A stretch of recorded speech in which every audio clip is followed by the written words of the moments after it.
My phone had 6 missed calls from Walt Fulton. I poured another coffee.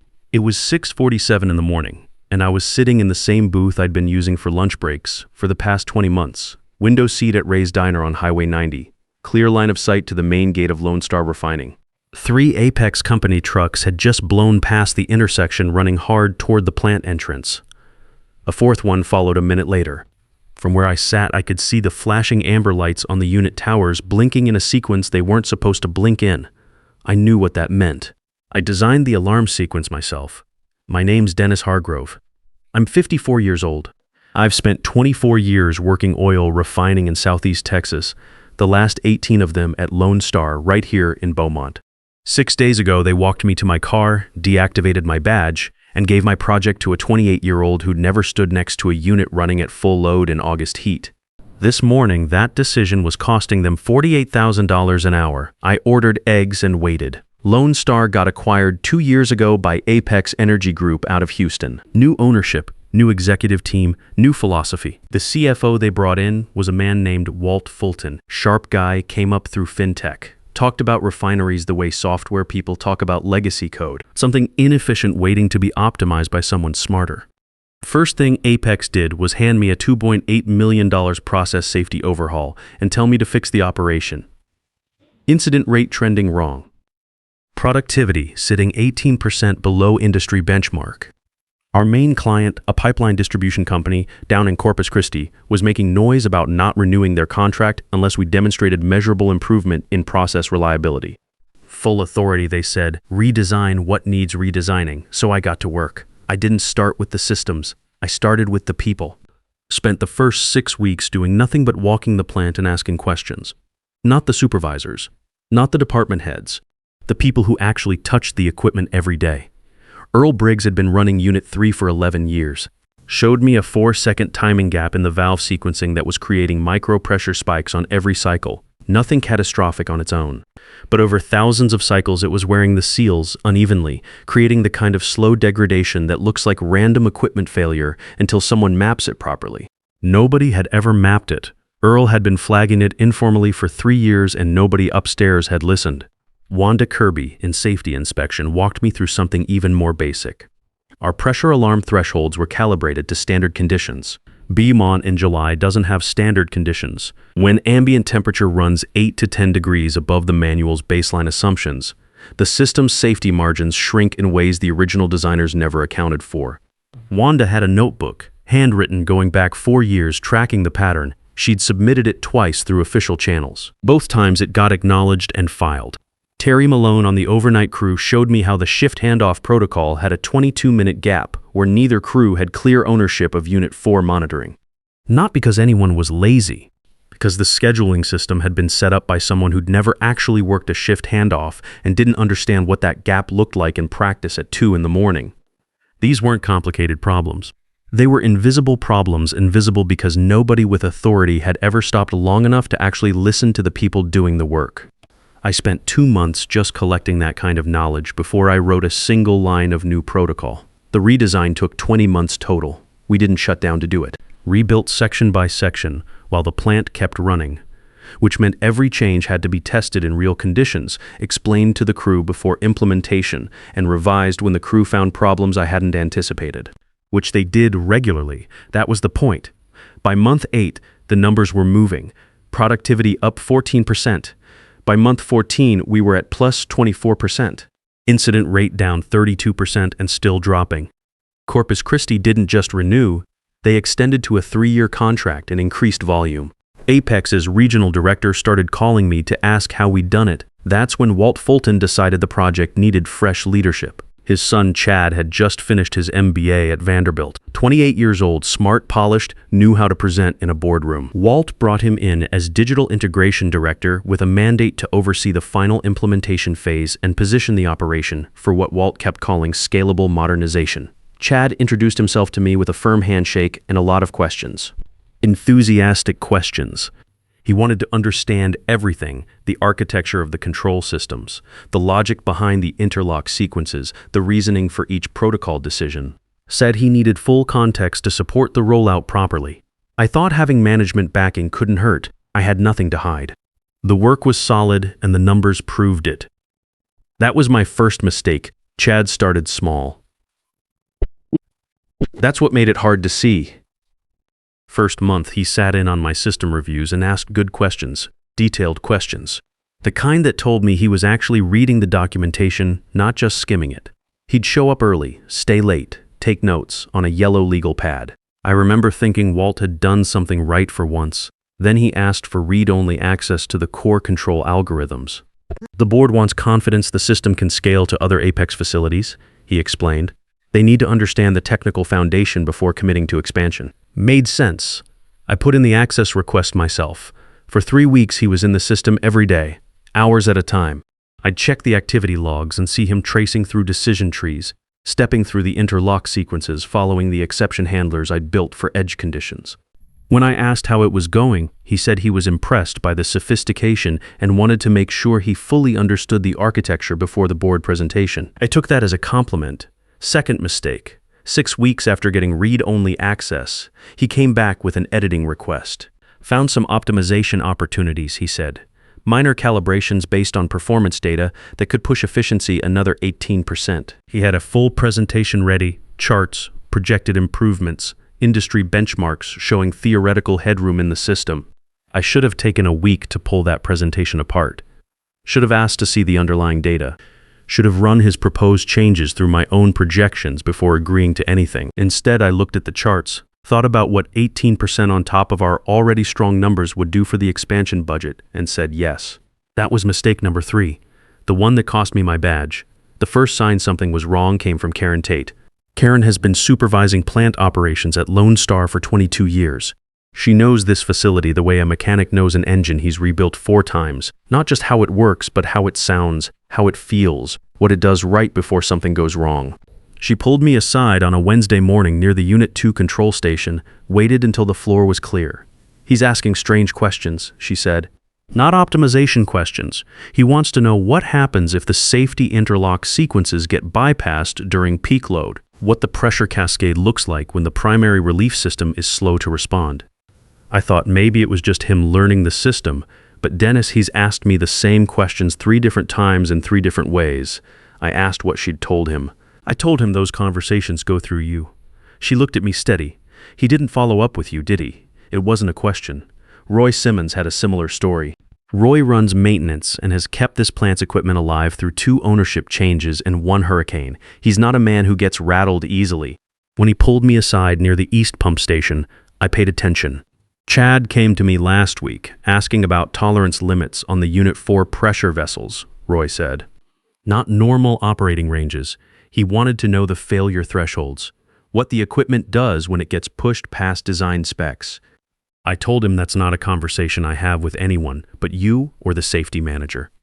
Roy paused, adjusting his work gloves. He pushed back, said he needed the information for risk modeling. I said the answer was still no. Next day, I got a call from Walt Fulton's assistant asking if I could accommodate requests from Chad directly going forward. Pat Delgado from the union gave me the piece that connected everything. He's been talking to people about workforce flexibility, Pat said.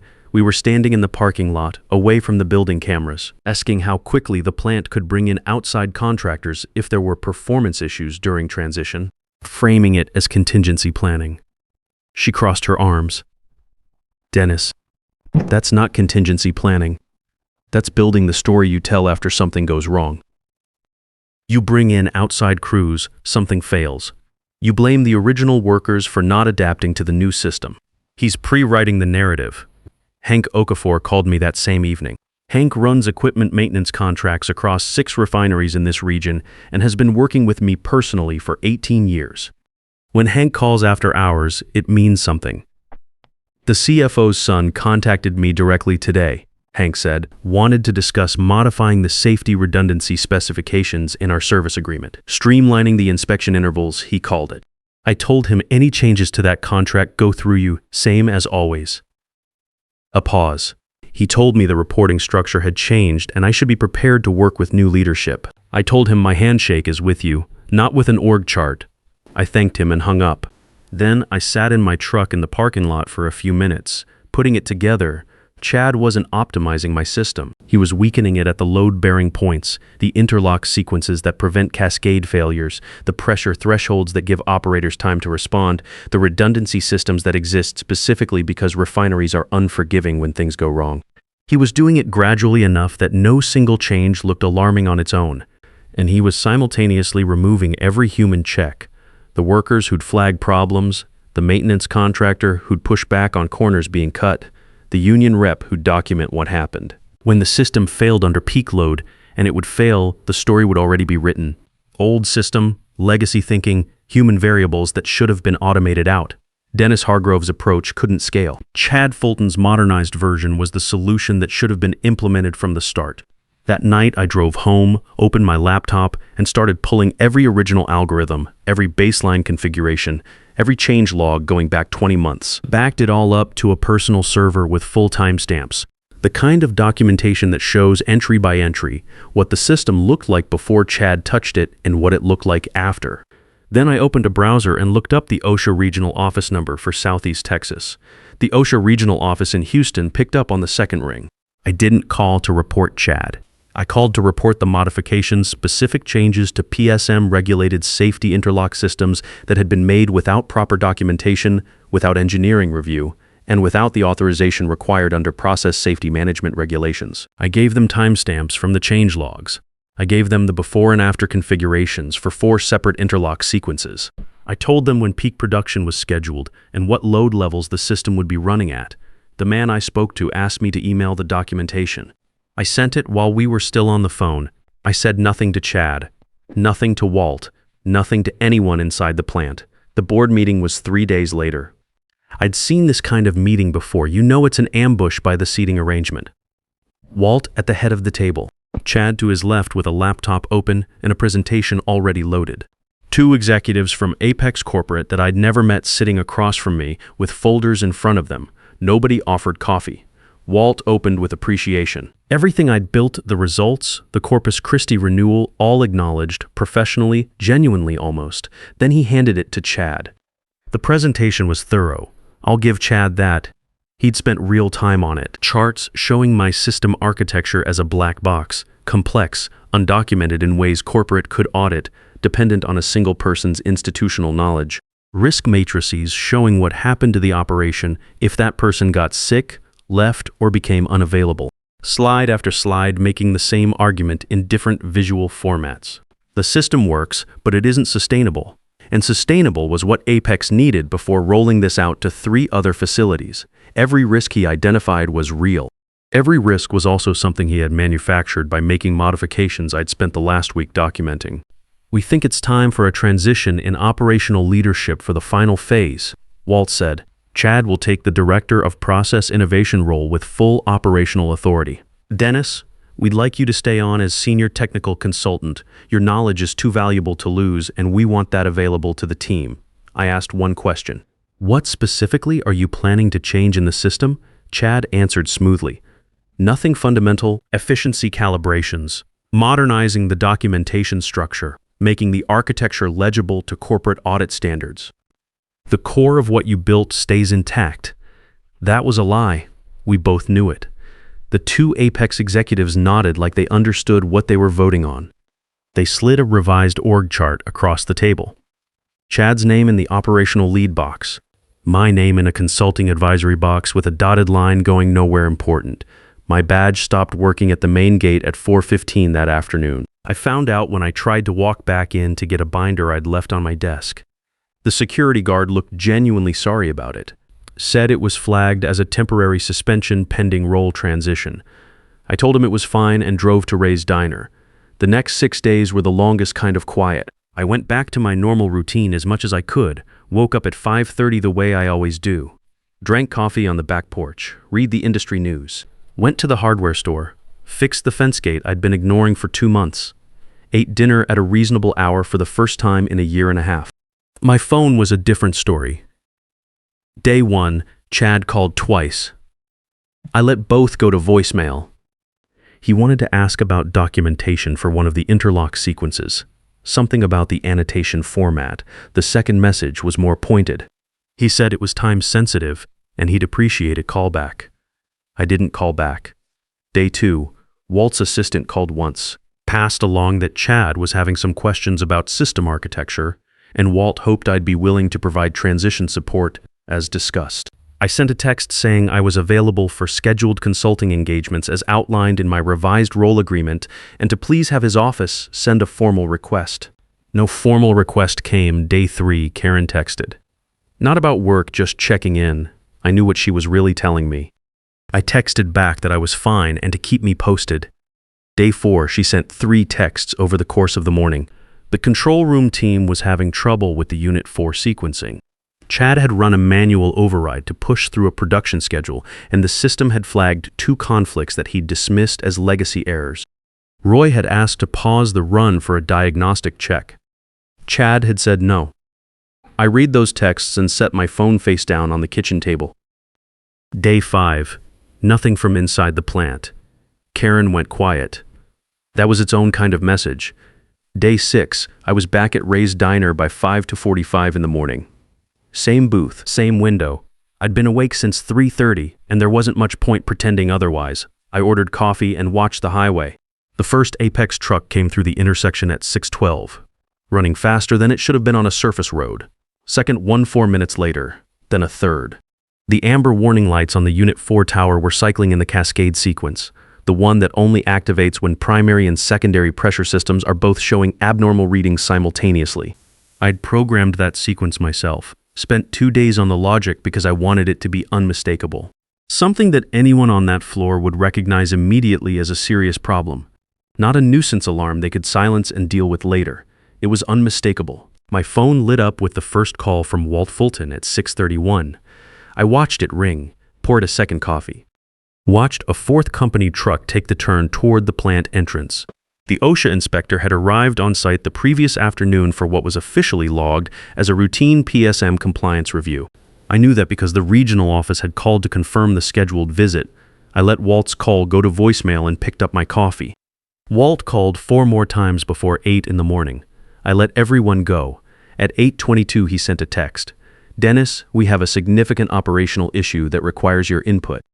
Please call me. I finished my eggs first. When I called back, his voice was different. The CFO tone, the one that makes everything sound like a quarterly summary, was gone. What was left sounded like a man standing next to a very expensive problem he didn't know how to solve. Dennis, thank you for calling back. A pause. Alarms in the background, faint but audible. We're experiencing some technical instability with the rollout. Chad is working through it, but we think your perspective would be valuable right now. What kind of instability? The process control system is showing conflicts across Units 3 and 4. Production's been down since approximately 4 a.m. We're losing, another pause, significant throughput. 48,000 an hour was my last projection, I said. Could be higher now, depending on which systems are down. Silence on his end. Can you come in? Walt, I don't have access. My badge was deactivated 6 days ago. We can restore that, emergency authorization. I let that sit for a moment. Somewhere on the other end, I could hear someone say Chad's name in a tone that didn't sound like things were going well. Full operational authority, I said.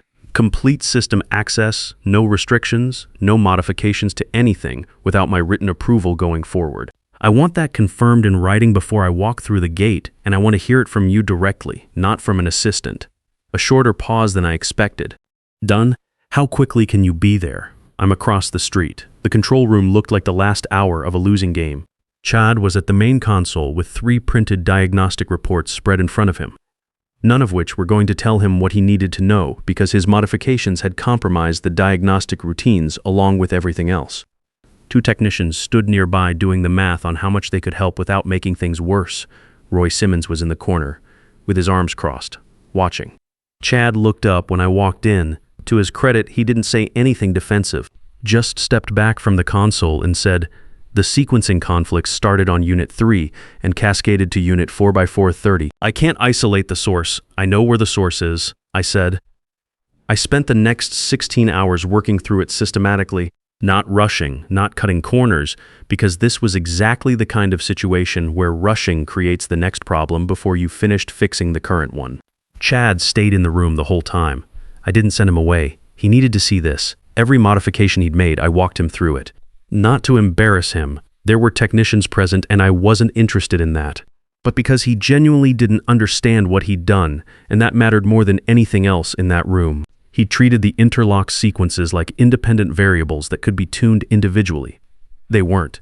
They were a connected system where a 4-second adjustment in one sequence changed the timing assumptions in 3 others. That's the thing about process safety engineering. It's not complicated in the way software architecture is complicated. It's complicated in the way a mechanical watch is complicated. Every piece depends on every other piece, and you don't understand that until you've watched one fail. Chad took notes the whole time. Real notes, not the kind you take to look engaged. He asked questions that got better as the hours went on. By 9 p.m., Unit 3 was back online. Unit 4 followed at 11:40. By morning shift, the plant was running clean, and by the end of the week we were at metrics I hadn't seen since the best stretch of the original rollout. The OSHA findings came out 3 weeks later. Chad's modifications to 4 PSM-regulated interlock systems constituted documentation violations and unauthorized changes to safety-critical controls. The inspector's report was 14 pages.